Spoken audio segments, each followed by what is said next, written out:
សួស្តីអ្នកទាំងអស់គ្នាស្វាគមន៍មកកាន់ Channel ភ្លើងខ្មោចថ្ងៃនេះយើងចេញមកលងទៀតហើយរឿងវងវែងព្រៃខ្មោចតោះយើងចូលសាច់រឿងតែម្ដងទៅផ្ទះច័ន្ទ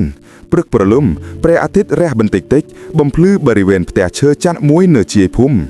ច័ន្ទបរតមន់មួនមុខមាត់ស្រគត់ស្រគំកំពុងពិនិត្យកំភ្លើងបាញ់សัตว์របស់គាត់ពាក់អាវយឺតចាស់ខោបួយនិងស្បែកជើងក៏វែងសាលមិត្តភ័ក្តិរបស់ច័ន្ទមានធំជាងមុខមាត់រួមរវើកកំពុងរៀបចំអ៊ីវ៉ាន់ដាក់កាតាបស្ពាយធំមួយគាត់មើលទៅរំភើបចិត្តជាងច័ន្ទសាលរួចរាល់ហើយឬនៅច័ន្ទប្រៃកក់ក្តាមកំពុងរងចាំយើងច័ន្ទប្រយ័ត្នប្រយែងផងសាលប្រៃនឹងមិនមែនលេងសាយទីអ្នកភូមិធ្លាប់និយាយថាប្រៃនឹងវាចម្លែកឡាយសាលហារឿងអភិយជំនឿតែប៉ុណ្ណោះយើងទៅបាញ់សัตว์កណ្ដុតព្រៃទេដឹងមិនមែនទៅរកខ្មោចឯណាយប់នេះយើងនឹងមានសាច់អាំងស្រស់ហើយច័ន្ទសង្ឃឹមអញ្ចឹងចោះឆ្ងាញ់មិនឆ្ងាញ់ក៏ឲ្យតែបានត្រឡប់មកវិញដោយសុវត្ថិភាពទៅបានហើយពួកគេស្ពាយកតាបនិងកាន់កាំភ្លើងរួចដោតចេញពីផ្ទះឈ្មោះទៅផ្លូវលំផ្លូវឈ្មោះទៅព្រៃថ្ងៃត្រង់ច័ន្ទនិងសាលកំពុងដើរនៅលើផ្លូវលំដីក្រហមព្រះអាទិត្យចាំងផ្លាតតាមម៉ែកឈើដើមឈើកាន់តែធំនិងដូចជិតគ្នាសាលអាយ៉ាមើលមេឃនេះខៀវស្រងាត់ល្អណាស់ថ្ងៃនេះជាថ្ងៃល្អហើយច័ន្ទមេឃស្រឡះក៏ពិតមែនតែអាកាសធាតុក្នុងព្រៃប្រែប្រួលលឿនណាស់យើងប្រយ័ត្នបន្តិចទៅពួកគេបន្តដំណើរសាលចាប់ផ្ដើមហួចបទចម្រៀងច័ន្ទនៅស្ងៀមសម្លឹងមើលផ្លូវព្រៃជ្រៅរសៀលពួកគេបានចូលដល់ព្រៃជ្រៅហើយពន្លឺព្រះអាទិត្យឡើងអាចចាំងចូលដល់ដីបានច្រើនសីតុណ្ហភាពចុងត្រជាក់ជាងមុនមានតែសំឡេងជើងរបស់ពួកគេនិងសត្វល្ខិតយំច័ន្ទយើងដើរចូលជ្រៅណាស់ហើយគួររកកម្លៃបោះជំរុំសឹងទេសាលអត់ទេយើងទៅតែបានទុនសោងមួយក្បាលតូចប៉ុណ្ណោះខ្ញុំចង់បានសត្វធំជាងនេះខ្ញុំគិតថាខ្ញុំឮសំឡេងអ្វីមួយយ៉ាងនៅខាងមុខសាលដើរទៅមុខបន្តិចច័ន្ទដើរតាមពីក្រោយដោយមានការព្រួយបារម្ភពួកគេដើរទៅមុខទៀតរំពេកនោះសាលឈប់ឮអស់ច័ន្ទឮអីច័ន្ទសំឡេងជើងសត្វធំពួកគេលបដើរតាមសំឡេងនោះសាលរៀបចំកាំភ្លើងច័ន្ទក៏លើកកាំភ្លើងប្រុងបាំងដែរពួកគេលួនកាត់កំផោតព្រៃស្រាប់តែសាលចកនៅតំបន់នេះច័ន្ទប្រហែលជាយើងចូលដល់ទឹកដីរបស់វាហើយយើងត្រូវចេញប៉ុន្តែសំឡេងនោះមិនមែនជាសំឡេងចកធម្មតាវាឡាយលមនឹងសំឡេងក្រហមដុំចម្លែកនិងល្វីព្រៃជ្រៅល្ងាចមេឃចាប់ផ្ដើមងងឹតលឿនខកពីធម្មតាពពកខ្មៅក្រាស់មកបាំងពន្លឺព្រះអាទិត្យច័ន្ទម៉ោងទៅតា5ល្ងាចសោះមេឃងងឹតយ៉ាងនេះសាលខ្ញុំគិតថាយើងដើរត្រឡប់វិញបានហើយប៉ុន្តែផ្លូវទៅណាពួកគេក្រឡេកមើលជុំវិញខ្លួនដើមឈើទាំងអស់មើលទៅដូចគ្នាពុំផោតប្រៃដុះលេចឡាប់ច័ន្ទត្រីវិស័យខ្ញុំយកត្រីវិស័យមកច័ន្ទយកត្រីវិស័យចេញពីកាតាបមកចូលត្រីវិស័យវិលវល់មិនចង្អុលទៅសាលអត់ទេវាខូចហើយឬច័ន្ទមិនមែនខូចមានអ្វីមួយយ៉ាងកំពុងរំខានវាអពកពសរមៀលចូលមកយ៉ាងលឿនបិទបាំងទិដ្ឋភាពជំវិញភាពត្រជាក់ចាក់ស្រោចរាងកាយព្រៃជ្រៅយប់ភាពងងឹតក្របដណ្ដាប់ពេញព្រៃមានតែពន្លឺពិលពីរបីប៉ុណ្ណោះដែលរំលេចរូបរាងច័ន្ទនិងសាលពួកគេកំពុងព្យាយាមបោះជំរំបណ្ដោះអាសន្នសាលកំពុងដុតភ្លើងតូចមួយសាលយើងត្រូវតែរក្សាភ្លើងឲ្យឆេះច័ន្ទខ្ញុំមានអារម្មណ៍ថាមានអ្វីមួយយ៉ាងកំពុងមើលយើងសាលវាគ្រាន់តែជាអារម្មណ៍របស់យើងទេច័ន្ទយើងត្រូវសម្រាកខ្លះពួកគេអង្គុយក្បែរភ្លើងភាពស្ងប់ស្ងាត់ដ៏គួរឲ្យខ្លាចបានកើតមានឡើងច័ន្ទឮអត់សាលឮសំឡេងអីគេសំឡេងខ្សឹបខ្សៀវកាន់តែឮជាងមុនដូចជាមាននរណាម្នាក់កំពុងនិយាយនៅជុំវិញពួកគេតែគ្មានអ្នកណា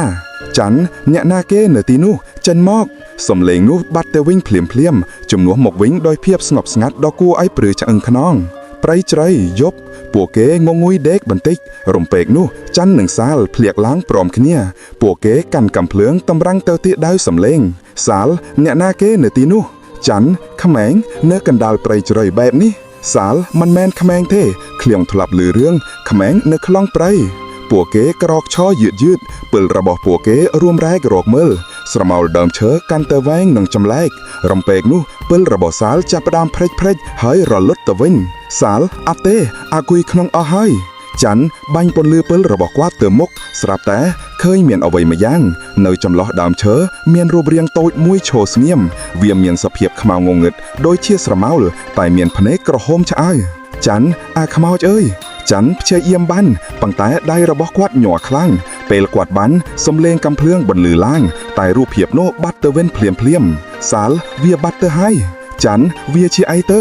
ភ្លើងជំរុំរបស់ពួកគេចាប់ផ្ដើមរលត់បន្តិចម្ដងព្រៃជ្រៃយប់ជ្រៅពួកគេសម្រេចចិត្តថាត្រូវតែរត់ចេញពីទីនេះពួកគេរត់ទាំងងងឹតងងល់ប្រើតែពន្លឺពីច័ន្ទសាលយើងត្រូវតែរកផ្លូវចេញច័ន្ទខ្ញុំមិនដឹងថាយើងទៅណាទេព្រៃនេះវាដូចជាគ្មានទីបំពេញសំឡេងខ្សឹបខ្សៀវកាន់តែខ្លាំងជាងមុនដូចជាមនុស្សរាប់រយនាក់កំពុងនិយាយក្នុងពេលតែម្នាក់វាធ្វើឲ្យពួកគេវិលមុខសាលបិទមាត់ទៅស្រមោលចាប់ផ្ដើមរំខិលខ្លួនលឿនតាមដើមឈើពេលខ្លះពួកគេឃើញដៃវែងលាតចេញពីដើមឈើច័ន្ទពួកវ៉ាដេញតាមយើងពួកគេរត់កាន់តែលឿនសាលជំពប់ដួលច័ន្ទក្រោកឡើងយើងត្រូវទៅសំឡេងក្រហមកាន់តែជិតពេលរបស់ច័ន្ទចាប់ផ្ដើមព្រិចព្រៃជ្រៅយប់ជ្រៅពួកគេបានរត់ដល់ទីវាលតូចមួយในកណ្ដាលទីវាលនោះមានផ្ទះចាស់ត្រួតត្រោមមួយដែលស្ទើរតែលិចបាត់នៅក្នុងគម្ពោតព្រៃសាលផ្ទះអ្នកណាច័ន្ទព្រៃនេះគ្មានផ្ទះមនុស្សនៅទេពួកគេមើលទៅក្នុងផ្ទះភាពងងឹតក្នុងផ្ទះហាក់ដូចជាជ្រៅជាងភាពងងឹតនៅខាងក្រៅទៀតទៅរំពេកនោះភ្លើងគោមចាស់នៅក្នុងផ្ទះចាប់ផ្ដើមឆេះឡើងបន្តិចម្ដងបំភ្លឺផ្ទៃក្នុង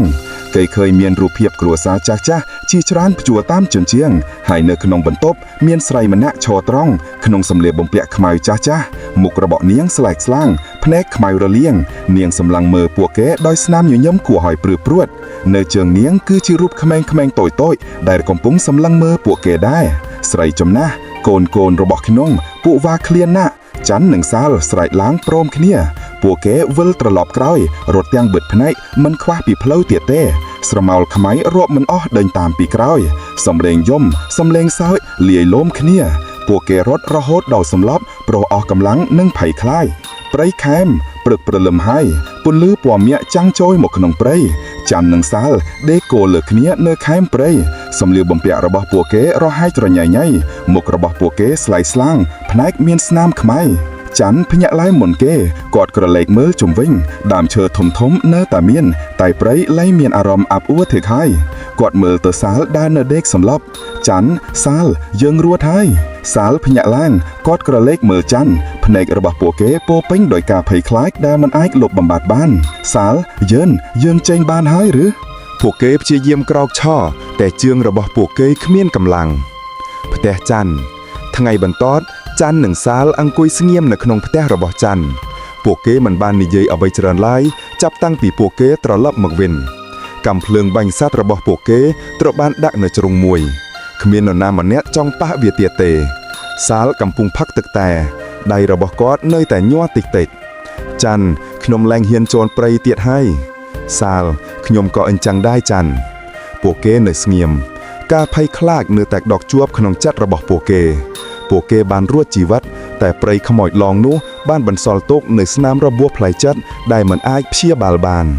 អរគុណអ្នកទាំងអស់គ្នាដែលបានស្ដាប់រឿងនេះមកដល់ចប់បើជាមានកំហុសកន្លែងណាក្ដីក៏សូមអភ័យទោសផងដែរកុំភ្លេចចុច like និង subscribe ដើម្បីទទួលបានបង្ហោះរឿងថ្មីៗពី Channel ភ្លើងខ្មោចអរគុណណា My love